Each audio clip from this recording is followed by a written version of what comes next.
listening to the rain pelt the thin tin of his roof above and the wind rattle the glass within the wood casements of his windows. Will opened the door and stood looking out at the nights from within the frame.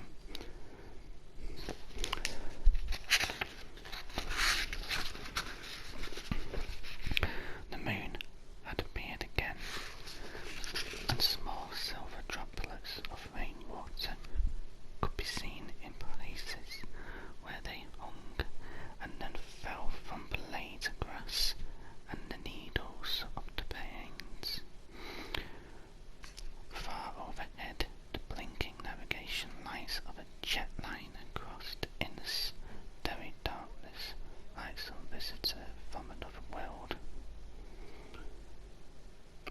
It would take him 3 days before he caught sign of the bear again. The first sign he found of the big grizzly was a print in the loose mud of a stream a mile east of his place.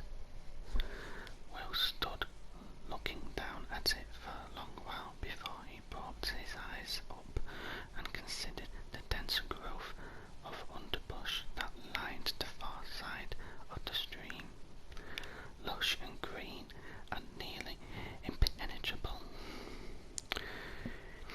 He had come down toward the stream on a game trail, and until this point he had seen no sign of the bear in the surrounding country. Mostly he tracked game and ran a series of trap lines for the church. His time divided between church and remote wilderness. 3 weeks of every month spent tracking and hunting, then 1 week spent at Eden's Gate.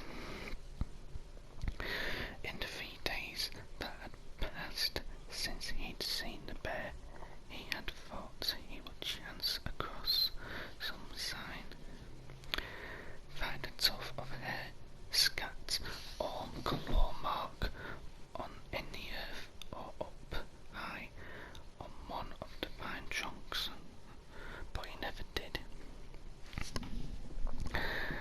At 62, Will could not remember seeing a bear of this size ever in his life, and he wondered now what had drawn the big boar down out of the north into this valley.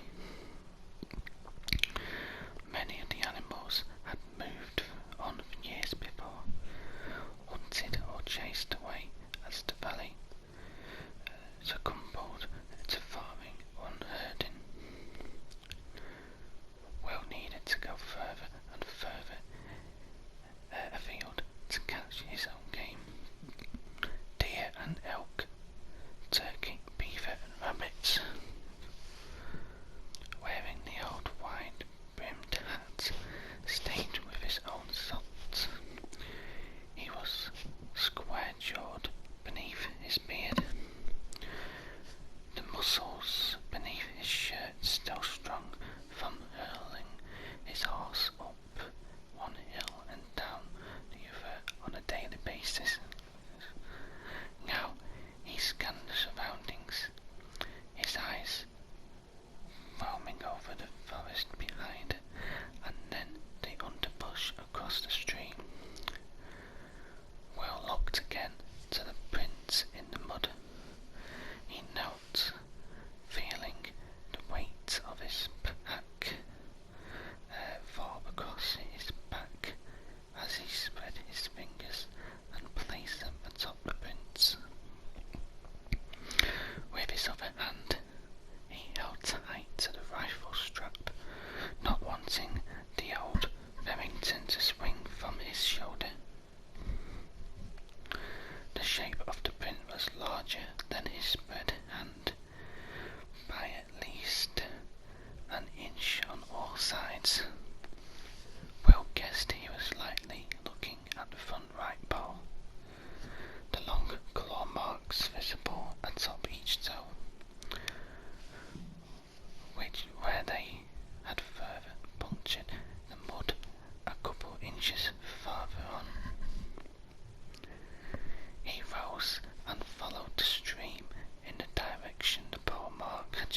watched as one of the beavers emerged from the water and then, using teeth and squat front arms, began to fit a branch over what looked to be a fresh hole dug into the side of the lodge.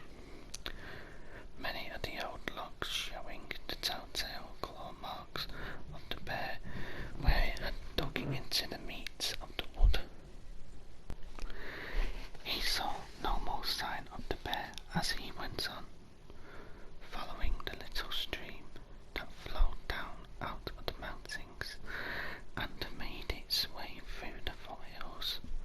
He set rabbit snares and then circled back around to a separate string he had placed the day before and found 3 out of 6 held white-tailed jackrabbits. He broke their necks quickly with a practiced efficiency that had come from years of experience, skills and knowledge his own father and grandfather before him had handed down to him.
get one arm after the other through the straps.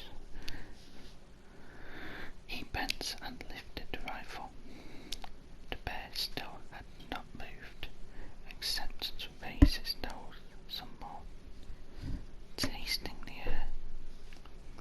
Even the sight of the rifle did not seem to deter it. It growled again and showed its yellow teeth.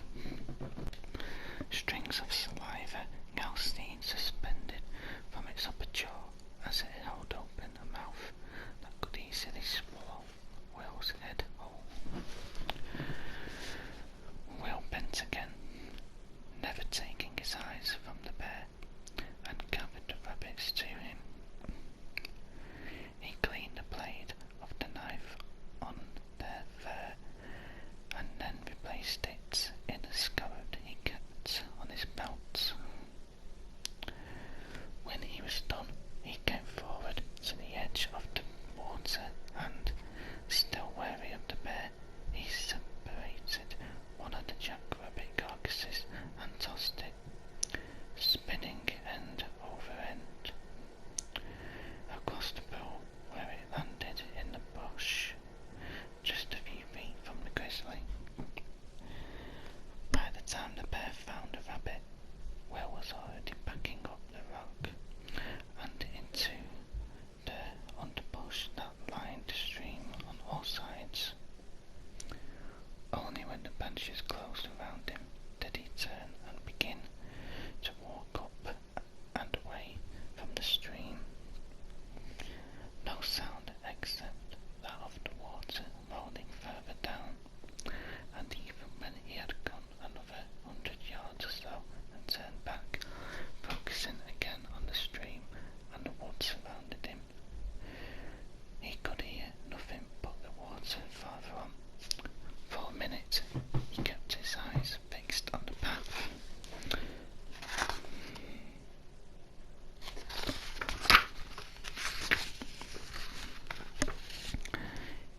He had taken.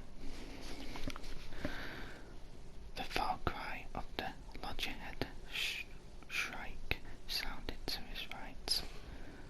The bird launched from its perch and dipped through the trees until it broke into open grasslands beyond. Will followed the bird out, soon moving fast through the grass, pausing to glance back at the belt of wood that had followed the stream before he went on again. Not until he had arrived at the small cabin, he set the rabbits down, taken the pack from his back, and then gone back out to the overlook that faced to the north and the mountains there. Did he give himself a little time to pause? He carried with him the Remington, and looking over the country now, he gathered the strap in his hands, flipped up the scope cover, and brought the rifle to his shoulder, the lens to his eyes. He ran the scope along the far edge of the forest to where he knew the stream ran another half-mile on.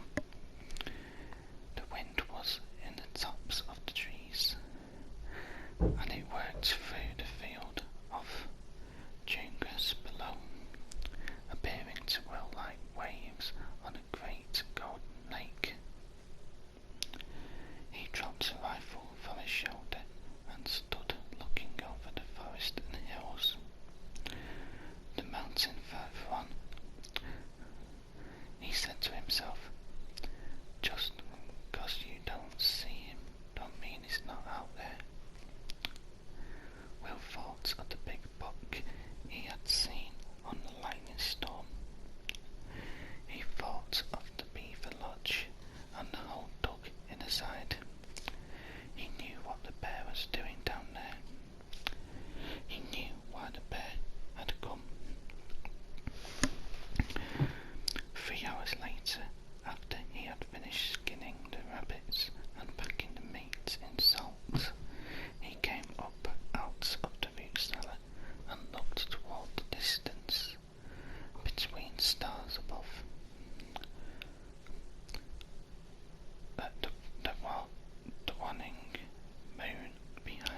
thoughts about how easily the bear could have killed him that day. 2 days later, he found the white church truck waiting for him when he came up the hill. Will carried behind him a field-dressed buck on a traverse he had constructed himself. He stood sweating in place under the gambrel he used for skinning deer and elk. The traverse he'd made from 2 long poles he cut from within an aspen growth, lashed crossways with smaller branches, and then tied all together with paracord. It had made it easier to bring his kill the 2 miles from where he'd shot the buck, but it had not made it easy. He stood watching the truck and looking around at the little clearing his cabin sat within, but he saw nothing other than the truck to suggest anyone else was there. Tired from his efforts, he coughed and sat down the buck. Then he walked to the cold ash of the fire pit and spit down among the dead coals. Looking out on the buck behind him, the antlers like a crown of thorns and those black mirror-like eyes looking back at him. He was unsure whether he should begin his skinning or go out in search of the owner of the truck. By the time Will had taken the rifle from his shoulder and placed the pack, he had come up out of the root cellar with the rabbits. He was inside the truck, lifting the lid on a cooler and then dropping the rabbits inside of the meats when he saw there. As he kept the last 3 weeks, he said at the coolers and then back up at the squill. Loney wore a trucker's cap on his head. He was bearded like all members of the church were, and his 2 snakes emerged from the sleeves of his t-shirt and coiled down his forearms to the backs of each hand. I thought you'd be down here tomorrow, he said, glancing around the clearing, wondering if Loney was alone. Something came up. What kind of something? The kind that made me think. Loney smiled and then walked the 10 or so paces from where the truck sat to where Will was standing. I got you a little job you can do for us. I like the job I have got now. Loney circled and looked at the buck. He made a low whistling sound and then clucked his tongue. He's a beaut. Should be about 75 pounds of usable meat once I get him skinned. Bone him out. You going to keep the head? I was thinking about putting it inside.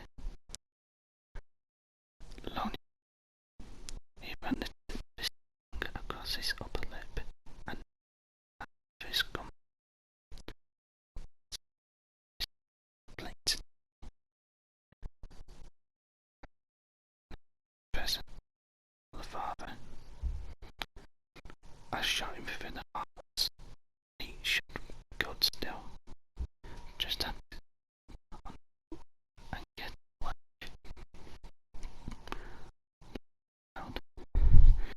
You are a pretty nice thing going on outside.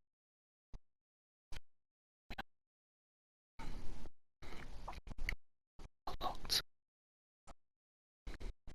The man was sitting tall as well, skinny and lean. Those 2 forearms with snake tooth and seen and not much. Use them too, though he'd never seen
you shoot a 308?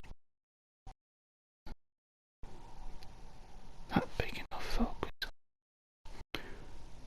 Oh wait, right the way this was heading. Donnie took a small pouch from his pocket, pinched some tobacco and started to roll a cigarette with papers he'd taken from the same pouch. We got a problem, and I think you're the guy to solve it for us. He finished his cigarette and placed it between his lips. You want one? Will declined and then walked around to the deer to undo the paracord from where he had tied it to secure the buck. He heard the lighter. The thing's head of smoke. The paracord had been taken from the haunches and underbelly of the deer, where was smelling cigarette smoke and not much else. No, the cashew place out on 24. I know the cashew. Their place is about 20 miles from here. He knelt and, taking the knife from his belt, made a small hole between each of the deer's knees and rear tendons. Next, and hoisted the deer up so that it was swinging, shadow-legged in front of him. They still raise cattle. You'd likely know this if you came to the father's Sundays sermons. Being there as little as you are, you think no one notices when you miss Mum.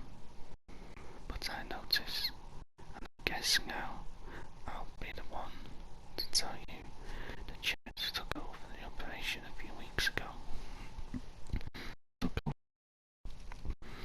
Made some improvements along his route. He walked off away and looked down at the field below. When he came back, he said, I'd like you to hunt and kill a big grizzly that took down a haver there yesterday. Will stopped the careful job he was doing with his skin, working with the knife to bring it down off the horses. He looked over at Lonnie. You're asking me to look past a heap of laws and regulations. That's what you do, isn't it? You think we have to set up here on church land so you can pick and choose? Will didn't like being talked to that way. It was true. Maybe he did have it good out here. Fighting Lonnie wasn't going to do him any favours. You have a plan. That's why I'm here. Grizzlies are scavengers, said. They're opportunistic. You'll never know how to read them, how to understand them. They'll kill the young if they have to. They're survivors. This bear you want me to kill, it may have just been passing through. He might just have seen it, either, and gone for it. He might be miles away right now. And if he didn't, we could go to jail for this. You understand that, right? What happens on our land is our business. Will sucked at the inside of his cheeks. The bloody knife hung in his hand, and he let his eyes roll across the clearing in which his cabin sat. He could see no way out of this. When I was over in Vietnam, there was a tiger that used to hunt and kill the men staying at my base. They tried damn near everything, but it always came back. No one ever saw it. The animal might thanks. We found blood trails, but we never saw it. And you killed it. No, Will said. How do you kill something you cannot see? Loney finished a cigarette and exit away toward the fire pits. You think this bear is supernatural? You think this bear is something heavenly? Retribution. Father would love that. That would be scripture to the man. No, Will said. I'm saying I don't know a goddamn thing. I'm saying I can't help you. You know that's not something you can say. Oh, took a small flask from his pocket, worked the top off,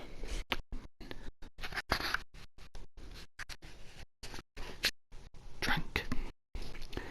He never took his eyes from Will.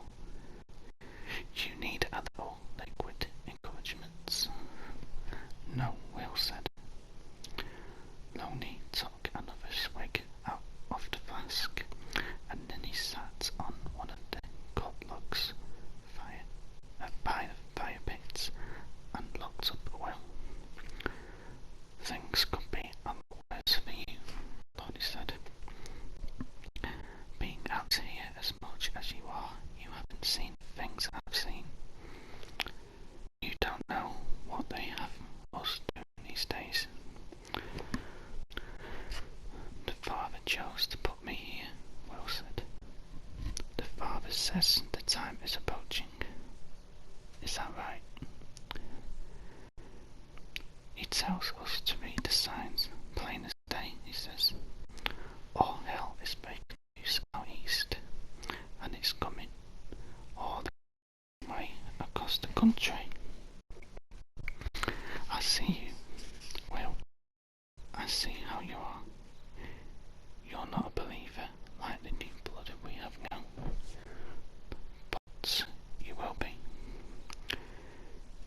You will be one of these days. You're going to need to be saved like all the rest of us. I see you over there keeping the faith, Will said, looking at the flask and the man that held it. Old habits die hard. Yes, they do. Loney took another drink. He ran his eyes out to the clearing and the view of the mountains farther on. Insects were dancing in the last lowering rays of the sun. What happened to the tiger? The powers that be went and told to the local villagers.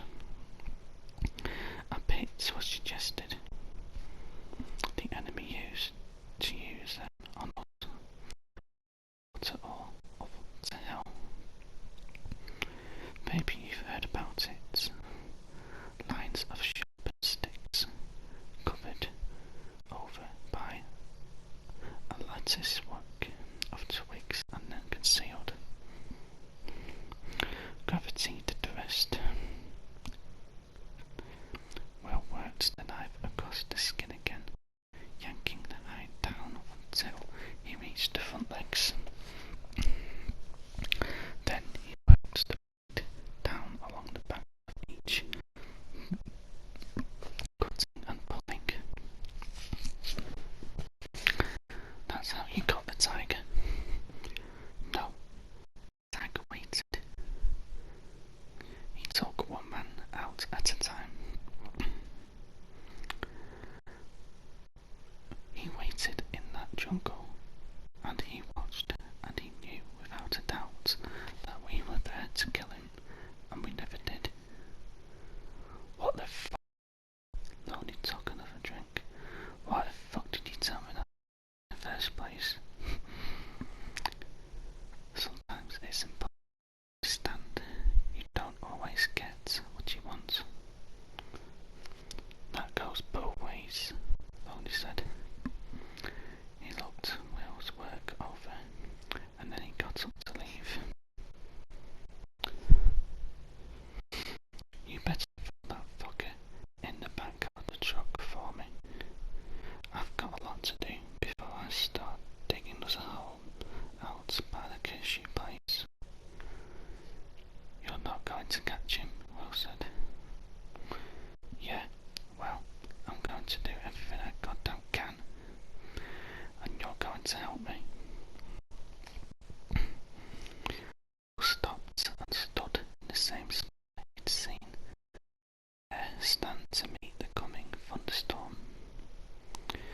turned and looked up on his place, the slant of the roof, the tin cap of the stovepipe, the whole cabin, almost part of the forest itself, so small and nondescript atop the little hill. A day had passed since Lonely had come, and Will now carried 3 beavers on a string. He had shot them from the shore that morning and then watched them pump to the surface. Stripped naked, he'd gone wading until his feet lost the bottom. For a little while after he'd gathered them up and come back to the shore, he glanced back at the lodge and the hole in it that the bear had torn a few days before.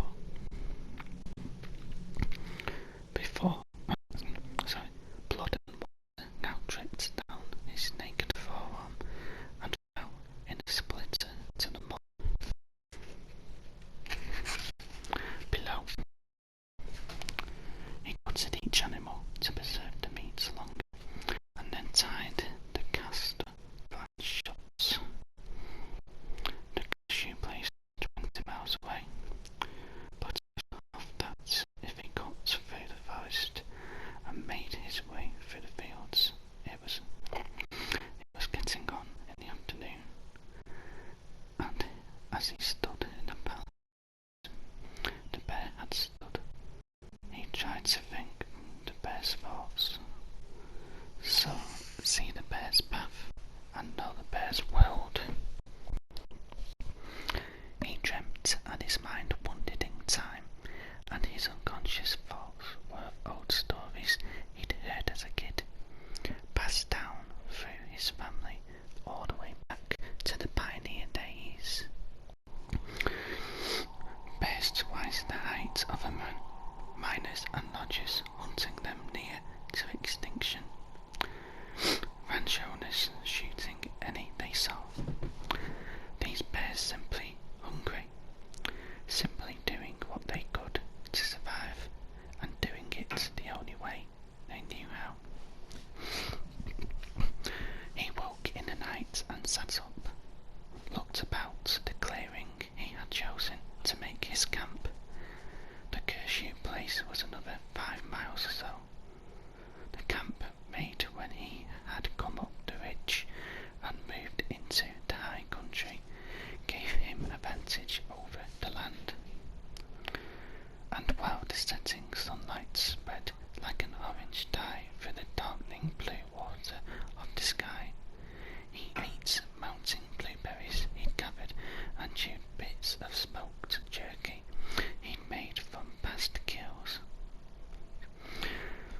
50 yards away, the beavers hung from a branch on a tree, and while he took his meal, he watched the way the coming night breeze turned the carcasses. The flat, broad tails like some sort of sail catching the wind. It was to this string that he looked now, fresh from his dreams, watching the dark shapes of the beavers turn in the blue starlights. He coughed and spit away mucus, and in the silence that followed, his eyes roamed the clearing, considering each tribe and blade of grass, as if each harboured some unknown threat to his person. In the east a pale red light shone like that of the sun in primordial dawn, but he knew it was not. He stood now, folding his wool blanket away, then pulling one boot on after the other. He reached for a rifle and then set out across the clearing, moving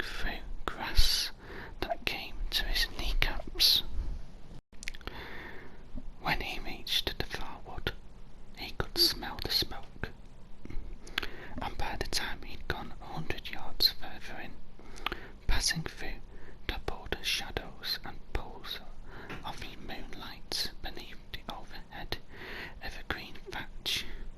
He had begun to hear the chanting and the calls of the worshippers below. After another 100 yards, he came to a broad rock face that ran for a quarter mile to either side of him, and outlined the river valley below. A river ran at the bottom of the rock face, the water black and ink-like, but the light of the fire shining in places where it caught on the surface. Further on he could see the great bonfire. The pile of wood was 10 feet high, and the fire burning another 20 or 30 feet in the air. He could feel the thermals working out over the river and then rise. A vortex of warmth and cool river air swirling like a whirlpool before him. The bonfire cast its lights all around in the circle that formed at its base, and in his will saw the shapes of those who had he come to worship its destruction. The sound of their chanting heard as they prayed and worshipped, their heads bent in a chaotic dance of their own making.